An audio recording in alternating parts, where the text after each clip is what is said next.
I have been tasked to ensure that we go through this ceremony pretty quickly. So I'm going to do that. I would like to quickly just introduce the members of the head table. To my immediate right is Mr. Maurice Foster. He wears a lot of hats, but for today, I would like to introduce him as the gentleman who caused this to happen. For a long time we had primary school cricket, but for some reason we didn't remember that there were youngsters in prep school who we wanted to expose the game and who could actually go pretty far in this game also. And it was due to his perseverance and many years of trying that we were able to get a prep school competition going forward. So somewhere along the line later on, you young men and women, you're going to have to thank Mr. Foster for the opportunity he has presented you. To his right is Mrs. Shelley Sykes-Coley. For those of us who have been around, she's no stranger, and she's the manager of our sponsorship at our sponsor, Scotiabank. And to her right is Mr. Nigel Logan, who is the Honorable Treasurer of the Jamaica Cricket Association. And I am O'Neill Cruikshank. I'm going to quickly go and use my Hala hat and go to the competition overview, as I have total responsibility for this competition. This competition starts today, as has been our tradition. We immediately after the launch of the competition, we go into our first match. And as usual, we start with the defending champions, and just to remind everybody, the defending champion is Heidel Prep. And today they will be going up against Quest. Quest is returning after, I think, a 2-year absence, so they are back. I don't know if they feel it's unfortunate. I think I told the coach that it was the best thing today to catch Heidel when they think they have opponents who are weak, because by the time they get set, you may not catch them again. So they will be the opening team today. We will play in the Surrey zone in 4 zones. We have 3 zones of 5 and 1 zone of 4. And we also play 2 zones in Middlesex and 2 zones in the Cornwall region. In the preliminary stages, matches are going to be round robin in those zones.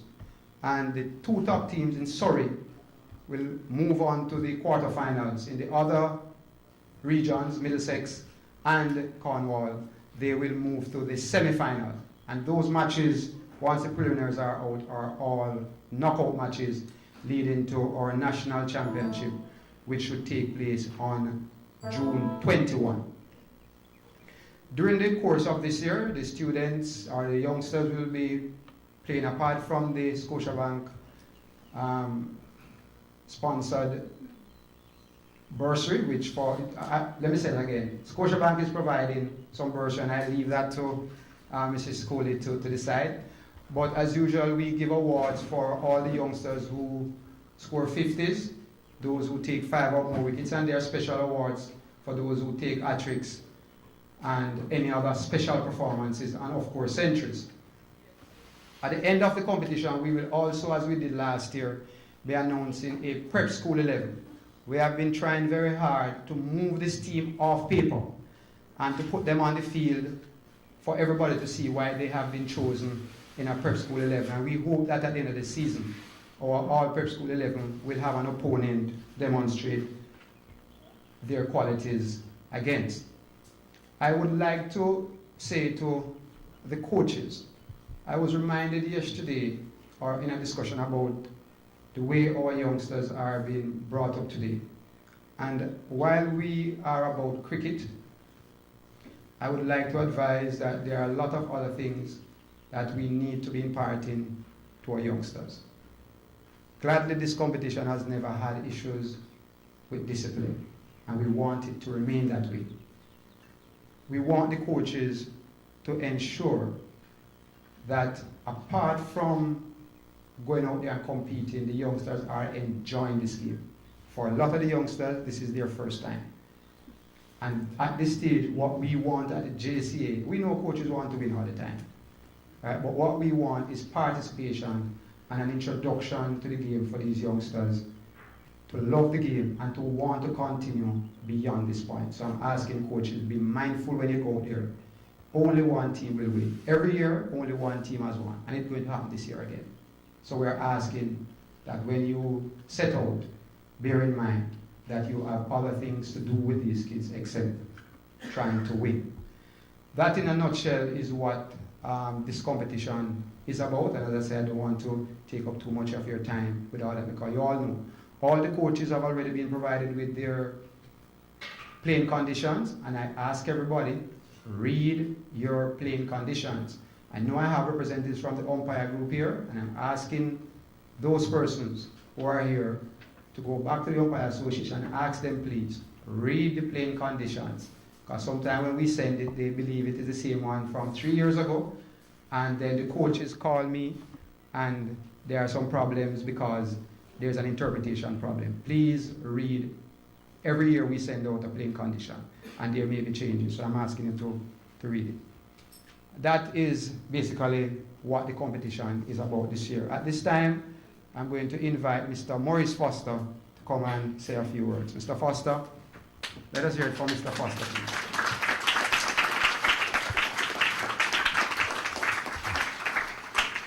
Thank you very much, Mr. Master of Ceremonies. The members of the head table being introduced before, but I want to recognize a gentleman I don't know if I could say I had the pleasure, I worked with him, Brian Breeze, for many years, and I think Godfrey Lothan, who's hiding somewhere around there, recently elected president of the Table Tennis Association, a sport that I think I know a little bit about as well.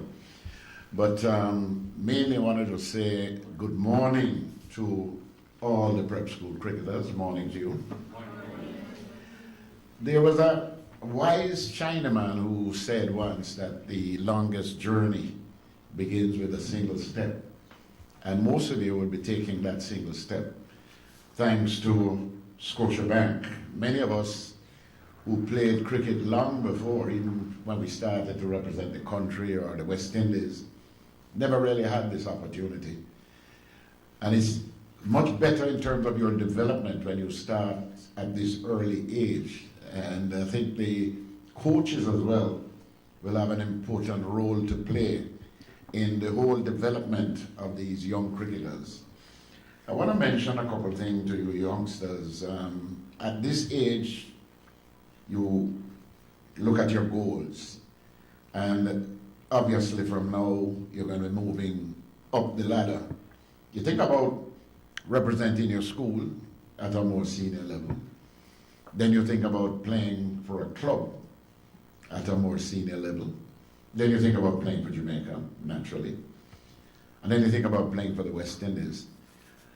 Now the biggest incentive for all you young people in terms of cricket is the financial rewards. I'm sure most of you know Chris Gale. He just made 170 in a 20 limited over unbelievable 2020 game. And you know Marlon Samuels. Well, let me tell you the big financial rewards for most of you is when you get to that level. These guys are earning anywhere between 30, 45 million Jamaican dollars a year playing something they love. I'm not telling you to forget academics. You have to.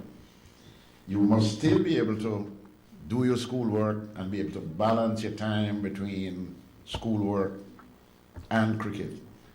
But if you're going to be developing your game, it's not going to come overnight. It takes a lot of sacrifice, practice even by yourself, and you think about what you want to be and you work hard at it. Nothing is going to come in terms of achievement by just wishing you're going to be achieving something and just go out there and do it. It never happens. And of course, it's a test of character. You get dropped from your team, and you say, well, people don't like me, man. I'm better than this guy. But that doesn't work. What you must do is try to bounce back. It makes you a better person. I don't know, Brian Reeves will tell you on quite a few of us. When my first game for Jamaica, I made 0 and 3. And for the rest of the season, I was carrying the towel. And I said, but this towel thing is not my bag. I really have to work twice as hard to get back into the side. And the following year, I didn't make back the Jamaica side, and I was in that side for about 7 years. I'm just saying that had I given up, I would not have been back. So for all of you youngsters, I know there's a game on today, Hydel and Quest will be playing. All of you, think about what is it you want for the future? What is it you want out of cricket? And most of all, listen to your coaches, because they know more than you. You might be young and fitter, but certainly they say that experience is with the, as many people call us these days, the elder. And just follow the instructions and you'll get there. And last but by no means least, I want to say to you all, winning is not everything. You're going to lose, and you probably get to a little corner, you start crying. But it helps to build your character. You have to support your teammates. And in a team sport, one man will never be able to win matches. You have to work together as a unit. I want to wish you all the best. I hope that out of this, one of these days, we'll be able to look back. And I know that Mrs. Coley will be saying, because she was reeling off some names yesterday, we were doing an interview of some of the youngsters who came through the ranks, that we might say, this guy who's doing so well came out of the Scotiabank Prep School program. Thank you very much.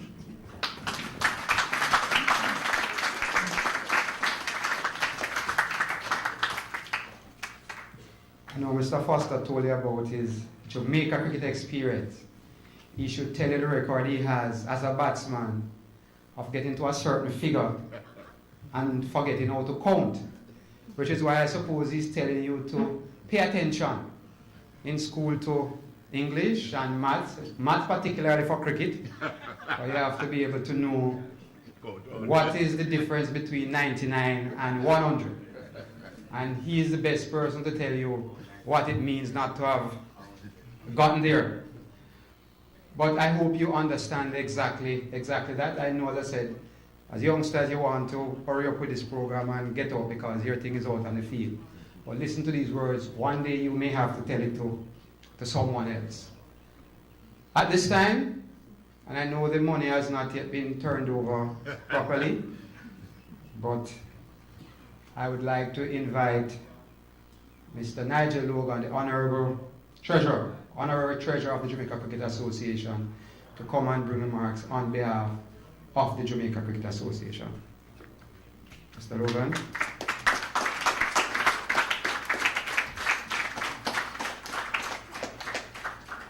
Thank you, Mr. Cruikshank. There is a difference between honorable and honorary. Honorable means that you probably should be sitting in Gordon House. Yeah, as opposed to honorary, where you are doing it without being compensated.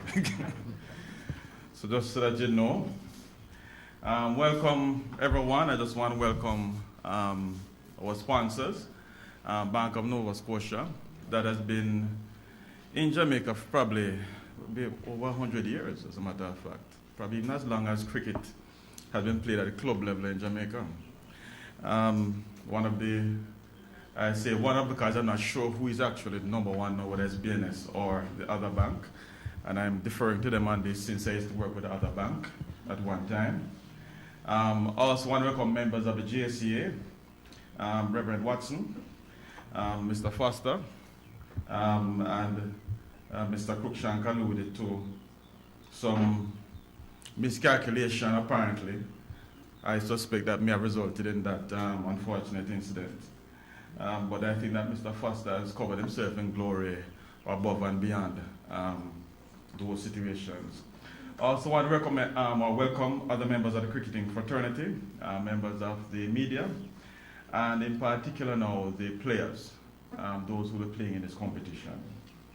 It's interesting that we have hosted this event at Lucas Cricket Club today, since Chris Gale, a member of the club, covered himself in glory yesterday doing something absolutely phenomenal, scoring 130 balls.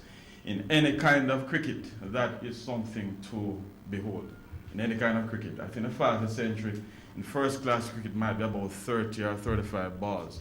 So to score it, and especially in a T20 game, is actually quite remarkable. It's also the club of one George Headley, who is one of my heroes of cricket, actually, because of the way he applied himself in playing his cricket. Sometimes you might look at somebody, you might think that that particular person does well because they might be a genius or just have the aptitude, but sometimes it is really more about the attitude. When you look at his record, I think I probably have 3 of his biographies. If any youngster reading a biography of George Headley would learn a lot, and you can apply a lot from it. He is an excellent example. He played cricket at a very early age at Cragmore Park, scored a century on his test debut, was the only immortal at Lord's from 1939 to about 1990, when it was an Englishman who then became the second immortal at Lord's. So there have only been 2 in the history of Test cricket who have been immortal at Lord's, and Test cricket started in 1877. So that is something that is quite phenomenal. Lucas must be proud to have these gentlemen as a part of among their icons for the club. Cricket has been associated with the social and economic development of Jamaica for some time. And some people might be familiar with the famous book by C.L.R. James, Beyond the Boundary. And his famous quote is, what know they of cricket, who only cricket know. Cricket is really at I would say, the core and the fiber of Jamaica, more so than other people actually realize. The Jamaican psyche is affected by the performance, not only of the Jamaican team, but also of the West Indies team. When the team is up, the psyche, the mood of the country is up, and the mood of the region is up. When the team is down, the mood falls. And you can look, if you read a book and you read other things, you'll realize that cricket really mirrors the developments in society.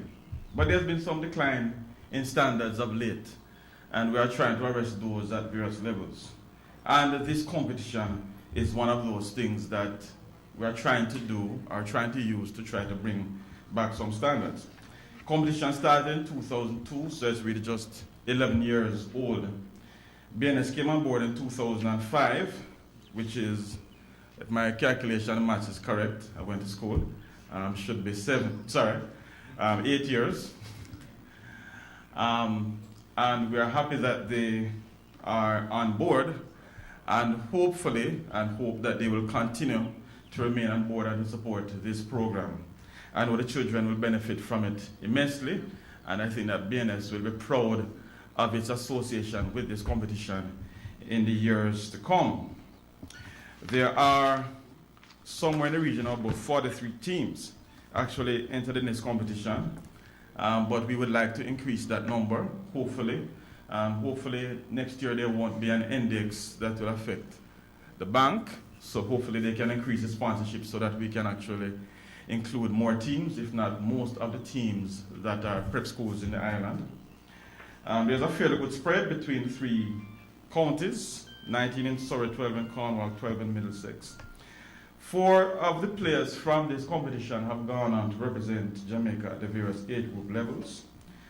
There are 6 who were called recently to in an under 14 camp, and then 12 have been invited to, I think, the under 15 camp here locally.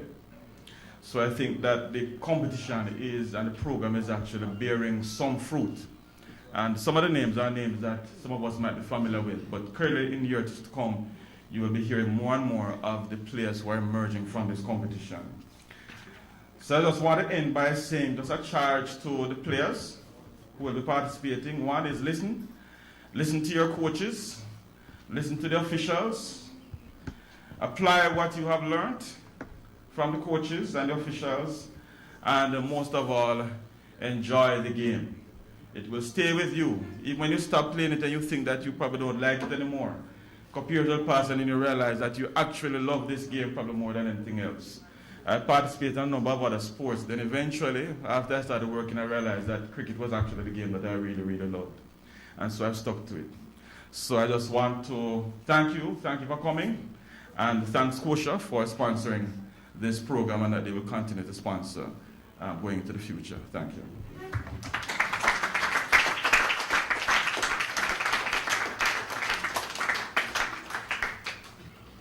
Thank you, Honorary Treasurer. And I am going to ask that from where you sit at the JCA, you lead the petition to ensure that there are no more NDXs to affect Scotiabank so that we can move forward. And I'm sure when she comes to speak, she may say something that may actually allay your fears, Mr. Logan. Again, youngsters, I ask that you take those words with you, or some of them, because you may be hard to take it all, and use them in your day-to-day life and in your cricket. At this time, I'm going to ask the persons who have made this possible, and have been doing so, as you have heard, since 2005, Scotiabank, through the representative, Mrs. Shelley Sykes Cooley, to come and advise us as to how Scotiabank is going to help us to make more cricketers going forward. Mrs. Cooley.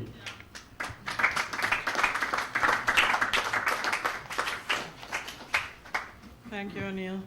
Mr. Nigel Logan, Honorary Treasurer JCA, Mr. Cruikshank O'Neill, Cricket Operations Officer, Mr. Maurice Foster, CD, Godfrey Lothian, President, Kingston and St. Andrew Cricket Association, Mr. Ian Brown, Assistant Secretary of the JCA, Reverend Selvin Watson, coaches, teachers, parents, players, cricket lovers, and the media, good morning.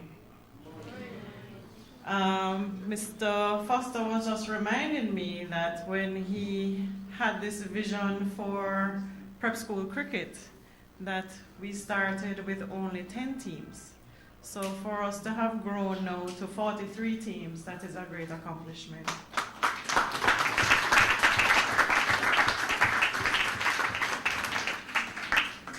So, may I see the hands of the players who are here for the first time?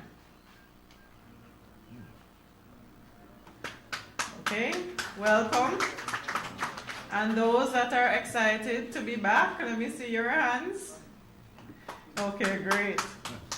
Mr. Cruikshank mentioned earlier about opportunity, and the opportunity that is being given today to participate in this competition. As a young person, it is a big deal to be able to participate in a competitive environment. You know, many players don't get the opportunity, and so we really want you to make the most of it.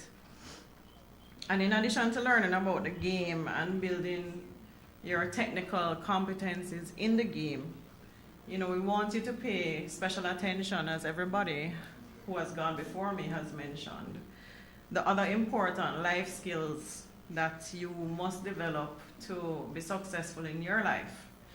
And you can take what you have learned from cricket to do that, to apply it to the other areas.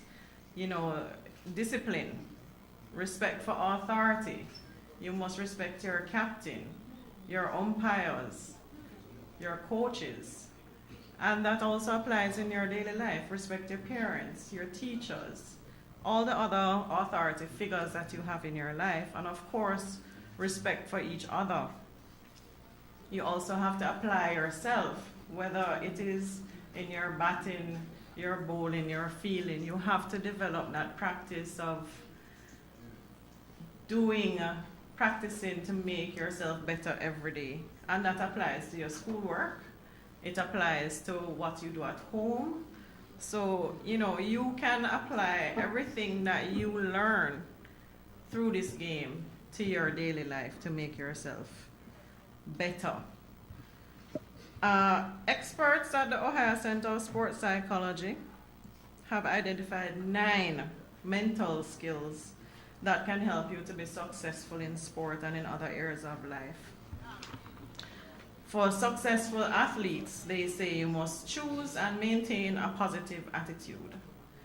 Maintain a high level of self-motivation. Set high but realistic goals. Learn to deal effectively with people. This means your teammates, your captain, everybody. Use positive talk. So you have to motivate yourself. Use positive mental imagery. Picture yourself lifting the Maurice Foster trophy at the end of the competition. You know, picture yourself making those runs, getting that catch, getting that wicket.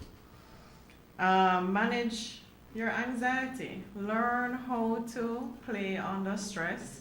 And of course, your coaches will guide you onto how to do these things. Manage your emotions effectively. This way, you deal with conflict, you deal with pressure situations. And of course, you have to maintain your concentration, whether it's in school or at the pitch. You have to be focused. And these skills, believe it or not, will help you with many situations in your lifestyle. Whether you have to sing in front of a crowd, give a class presentation, take a driving test a couple years from now, perform brain surgery, whether you even studying for GSAT. So with every instruction you receive from your coaches or your teachers, your parents, everything you put into practice, you train your mind to be stronger, tougher, and better at problem solving. Of course, this only bodes well for you when you apply it to the various situations you come upon. And so, use this opportunity, this competition, to help you to develop that mental toughness and to follow the 9, to work at the 9 skills I have outlined for successful athletes. Scotiabank supports prep school cricket because we want you not only to be better cricketers, but to be better persons. We want you to really grow, to cooperate with others, and to maintain a positive perspective on life and absorb all the great life lessons that you can from it. Of course, we expect you to show the respect to your coaches and to be supportive and respectful of each other, as I said before. And we really want this experience to make a difference in your life. So, Scotiabank is proud to present today our check for $3 million to the sponsorship of prep school cricket this year.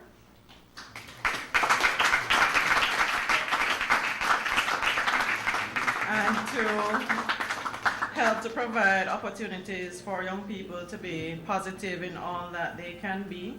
We will also be offering 3 bursaries in the amount of $50,000 each. This will be to the best of the best, the MVPs from each county. And so we expect that everyone is going to put out their 150% so that they can be the MVP. And of course, we wish the 2 teams today, Heidel and Quest, all the best of luck in their matches. Thank you very much.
You know, I am happy to have seen female up here because this competition encourages, and we have been saying for years, that we would like our coaches and to ensure that there are at least 2 female in the squad of players that you have, and definitely 1 should be playing in the team. I have made it very clear that the Jamaica Cricket Association supports women's cricket, and already we have 3 members on the West Indies team that, as you know, reached the final of the World Cup recently in Sri Lanka. So we are encouraging all the coaches, go in your school, find the female players, and let them be a part of this cricket. You know, Mrs. Coley spoke about playing under pressure. Mrs. Coley, I'm not so sure. Sometimes I come at these matches, you see the coaches scoring the boundary, and they do, if it's a 400 meter, they have done it about 20 times before the game is over. You wonder who is under more pressure, the coaches or the youngsters. The coaches show more stress than the youngsters do. But youngsters, you have all heard from 3 persons at the table, and they say one thing consistently: listen to your coaches. It's important. I know you generally do, and sometimes I myself, when I come to the matches, I have to ask the coaches not to say anything, because the things I hear them saying is seemingly going to confuse you even more. But they are your coaches. Listen to your coaches. I want to indicate before I break here that the 2 teams that are going to be playing today, very quickly, asking the coaches to organize the players. There's going to be a photo shoot on the field along with the reps here. And we want to get that out of the way because the umpires are itching to go, and I can't be the one to prevent them from get going. It is just left now for me to say thank you all for coming. I hope it is going to be another wonderful year. And as I said to the coaches in the meeting, recently I had the opportunity, because of where I'm placed, to see the names come in for the under 15 national team trials. And there is a part of me that just smiled because I've been so long associated with prep school cricket. There are so many prep school youngsters in that program. And I really want to say thanks to the coach for the efforts that you have been making. I know it's a thankless job, but continue to do what you're going to do. There's a youngster on the wall here. He used to jump over that wall here. Today he is the best. And among this group are some that one day will claim the crown to be the best. I want to wish you all good journey throughout this cricket, and at the end of the day, you are all going to be winners, no matter what. Thank you all for coming, and have a good day.